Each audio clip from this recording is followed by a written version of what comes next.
C'est vrai que je suis pressé. C'est vrai, je suis pressé. Et cela a pour conséquence que je ne consacre pas assez de temps aux échanges, à la pédagogie, à l'explication. Je sais que toutes les fois que nous avons l'occasion d'échanger, vous percevez un peu le bien fondé de nos actions.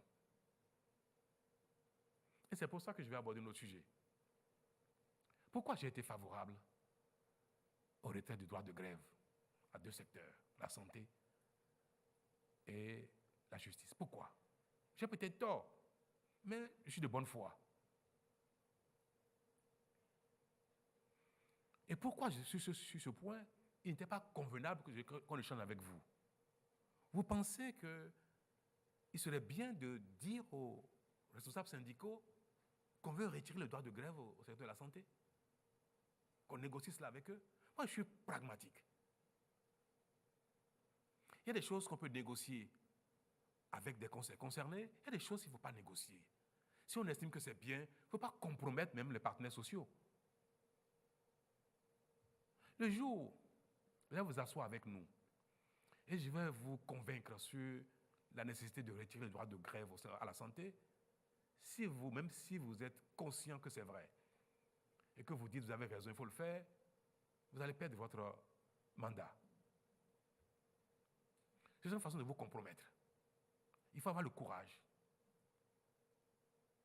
de prendre certaines décisions quand on estime que c'est bien pour l'intérêt général, sans compromettre ce dont on a besoin pour le reste du chemin. On a besoin de vous. L'État a besoin des partenaires sociaux. L'État a besoin de préserver votre dignité, de préserver votre intégrité. Et c'est pour cette question, si ça a recommencé demain, je ne vous associerai pas à cette discussion. Parce que ce ne serait pas bien pour le mandat que vous avez. Alors pourquoi le retrait du droit de grève au secteur de la santé me paraissait quelque chose de convenable? Un des ministres m'a dit, il n'y a pas longtemps, à l'occasion des grèves pour lesquelles j'ai eu des rencontres avec vous, et puis après, malheureusement, le secteur a repris. Un ministre m'a dit qu'il a rencontré un responsable syndical, et dans leur échange, celui-ci lui a dit, quand il y aura des dizaines de morts, le gouvernement va céder. Quand il y aura des dizaines de morts, le gouvernement va céder. Il y en a eu la chair de poule. Et en vérité, tout le monde sait que la grève, quand elle devient dure, sans service minimum, c'est pour forcer la main au gouvernement pour céder. Mais si on n'est pas du secteur de la santé, si on est gouvernant, est-ce que c'est bien de laisser persister un tel phénomène? Les syndicalistes du secteur de la santé font de la vie un élément de chantage. Ils utilisent la vie comme moyen de négociation. C'est une arme disproportionnée. Il faut le reconnaître. C'est un moyen de négociation disproportionné. La vie est sacrée. Et c'est un sacerdoce, ce métier. On ne peut pas utiliser la vie des autres, comme un moyen de négociation. C'est grave. Donc, dans la froideur, c'est quelque chose qu'il faut extirper de l'arsenal de notre vie en commun. C'est si vrai que le BIT l'a reconnu. C'est votre Bible, le document de la BIT, du BIT, pardon. C'est votre Bible. Le BIT reconnaît que quand l'interruption d'une force ou d'un service vient à compromettre pour une partie de la population, pour toute la population, la vie, la sécurité ou la santé, que la grève peut être interdite dans ces conditions. C'est le bon sens, ce n'est pas autre chose. On ne peut pas, chers amis, on ne peut pas. Une fois qu'on l'a vu, qu'on l'a constaté, si on ne le sait pas, ce n'est pas un péché. Mais une fois qu'on sait, qu'on a vu, qu'on en a les preuves, on ne le savait pas, certes, mais l'exercice du droit de grève nous a révélé que cela est pervers. Que le droit de grève dans ce secteur utilise la vie comme moyen de négociation, comme l'élément de chantage. Et que les populations qui sont les plus vulnérables, qui payent les salaires des agents de santé, parce que ceux-ci veulent une augmentation de salaire, par exemple, les laissent mourir, les tuent. Pourtant, c'est ceux-là qui payent le salaire et ils n'ont pas accès aux soins de santé. C'est la caricature de la situation. Il y a une caricature, qui est pas une caricature en fait, qui est un constat véritable. On ne peut pas avoir l'opportunité de diriger pendant quelques années la cité et faire comme si on n'a pas vu ça. Fermer les yeux là-dessus et dire non, je laisse ça aux autres, à ceux qui viendront. Moi, j'ai mis mon mandat sous le sceau de réforme. Je dis, tout ce qu'ensemble nous allons constater comme étant pas bien, je vais porter le chapeau de réformer. Même si ça doit me coûter des insultes. Un jour, l'histoire me le reconnaîtra. Mais est-ce que c'est à mon intérêt?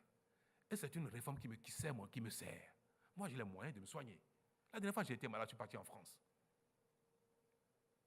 Je n'ai pas été soigné. J'aurais pu, parce que le cas ne s'est pas présenté. J'ai été soigné, j'ai été aux soins à mes propres frais. Mais dans ma fonction, les ressources de l'État auraient pu me servir. La dernière fois que l'un des ministres a été malade, nous avons affrété un avion parce qu'il était dans le coma. Heureusement. Si c'était un citoyen lambda, peut-être qu'il serait mort. Donc, cette réforme n'est pas au profit du président de la République, ni des ministres, ni des députés. Ils ne sont pas concernés par le service continu aux populations. Le service de santé continue aux populations. À la limite, ce n'est pas leur affaire parce qu'eux ont le moyen de se soigner dans le privé ou à l'évacuation. Non, c'est une réforme pour l'intérêt des plus faibles. C'est cela que je voudrais qu'on comprenne. Que la plupart des réformes que nous opérons n'est pas à notre profit. Ne sont pas à notre profit. Donc, jugez-nous sur le bon sens, le bien fondé, la pertinence des réformes, même s'ils n'ont pas le temps de changer là-dessus. Parce que globalement, ça sert notre pays, ça sert la communauté béninoise. Il y a un autre aspect qui n'est pas négligeable. Nous sommes en train d'identifier les voies et moyens pour qu'il y ait de l'emploi, davantage d'emplois au Bénin. Le secteur agricole et artisanal sont les secteurs pourvoyeurs d'un peu d'emploi et un peu de richesse. Ce que nous appelons richesse, bien sûr. Quels sont les autres secteurs dans lesquels nous pouvons créer encore une dynamique pour qu'il y ait de l'emploi, qu'il y ait un peu de richesse? Il faut chercher, il faut trouver. On ne peut pas croiser les bras. Nous avons identifié le tourisme comme étant un secteur essentiel de développement également, puisque dans le monde, de plus en plus, l'homme consacre du temps et des revenus au loisir, à la découverte. Et ça, tant que le monde va s'émanciper, l'homme va réduire son temps de travail et laisser une partie pour le plaisir. Il va consacrer de son argent une partie pour le plaisir. Donc, c'est un secteur captif. Le Bénin a un patrimoine considérable. Nous avons décidé d'investir là-dedans, construire des musées, réhabiliter le parc Pandjari. C'était l'occasion pour moi de vous dire que je connais bien le parc. Je ne sais pas si beaucoup dans cette salle connaissent le parc aussi bien que moi. Je suis allé plus de 10 fois ou 12 fois au parc. J'aime les parcs animaliers dans le monde. Je connais beaucoup de parcs animaliers dans le monde. J'ai vu notre parc se dégrader au fil du temps, malgré la présence des forestiers, livrés aux braconniers. Les guépards on n'en trouve presque plus. Les lions sont en souffrance, les enfants sont en souffrance, le parc est abandonné. Nous avons cherché, peut-être à tort, par quels moyens nous allons réhabiliter le parc. Mais depuis quelques mois, si vous avez l'occasion de partir au parc, vous allez voir que la science s'est améliorée, que le parc est à nouveau plus viable, que les lions sont dénombrés, qu'on commence à leur mettre des colliers, des balises au cou, et qu'on commence à soigner les bêtes. Ça fait longtemps qu'on n'a jamais soigné un lion dans le parc de la Pandjari. Jamais. Maintenant, on commence à les soigner. Certes, les gens sont venus chercher des espèces qu'ils ont amenées ailleurs. Mais bientôt, il y aura le rhinocéros aussi également dans notre parc. On va l'amener d'ailleurs à Pandjari. Nous allons essayer de créer un couloir pour faire venir les girafes. Le W, il y a quelques-uns là-bas, dans la Pandjari. C'est une expertise. La gestion d'un parc est une expertise. Et c'est parce que nous voulons bien faire. Nous cherchons comment améliorer les choses que nous cherchons des solutions partout dans le monde. Même si parfois on peut avoir tort. Je disais donc que le tourisme est un secteur qui peut créer de l'emploi et créer de la richesse. Mais quand vous prenez les critères d'évaluation des offres touristiques, quand est-ce qu'un pays est attractif? Quand est-ce que les tours opérateurs programment, planifient, vendent des destinations? Quand il y a quelque chose à voir, c'est vrai. Mais il y a deux facteurs essentiels qui priment tout, qui priment le patrimoine, la sécurité et le service de santé. Si vous avez le meilleur patrimoine du monde et que dans le pays il n'y a pas la sécurité, il n'y aura pas un seul touriste. Il y aura quelques aventuriers, mais vous n'en ferez pas un secteur de développement. Vous n'en ferez pas une industrie, la sécurité. Et c'est pour ça que nous utilisons également une partie de notre argent pour financer la police, la gendarmerie, pour les équipements, pour qu'il y ait moins de braquage, pour qu'il y ait plus de sécurité. Et sur ce volet, nous sommes en train d'avoir un petit succès. Ça coûte de l'argent. C'est de l'argent qui provient des efforts que vous faites, qui provient du fait qu'on a supprimé des primes, des avantages ici et là, qu'on n'augmente pas les salaires comme c'est souhaité. Cet argent va servir aussi à cela pour que ça crée de l'emploi, pour qu'il y ait de la sécurité dans le pays. Mais l'autre secteur, l'autre volet, c'est la santé. Quand les services de santé ne fonctionnent pas dans un pays, vous ne pouvez pas également développer le tourisme. C'est devenu un critère essentiel pour le tourisme. Ça, moi, je ne le savais pas. Mais je l'ai découvert au fil du temps que c'est un paramètre important. Et tous les experts, les tours opérateurs avec lesquels nous avons discuté sur le programme touristique, ils ont relevé cela, que le secteur de la santé au Bénin est en grève tout le temps. Donc, au-delà du fait que l'arme de la grève dans la santé est une arme disproportionnée, il y a également le fait que ça pénalise le secteur du tourisme. Ce sont des raisons suffisantes pour voir si il faut maintenir cet acquis dans notre arsenal.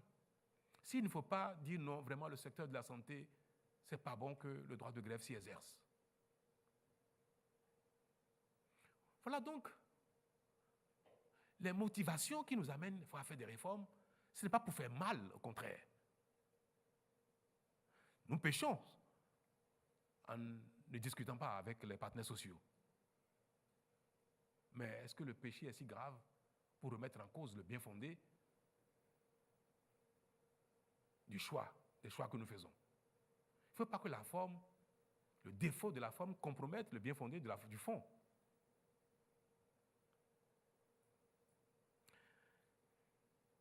J'ai été assez long sur la question, mais ce que je voudrais conclure en parlant de la répartition équitable des ressources que nous collectons sur l'ensemble de nos concitoyens,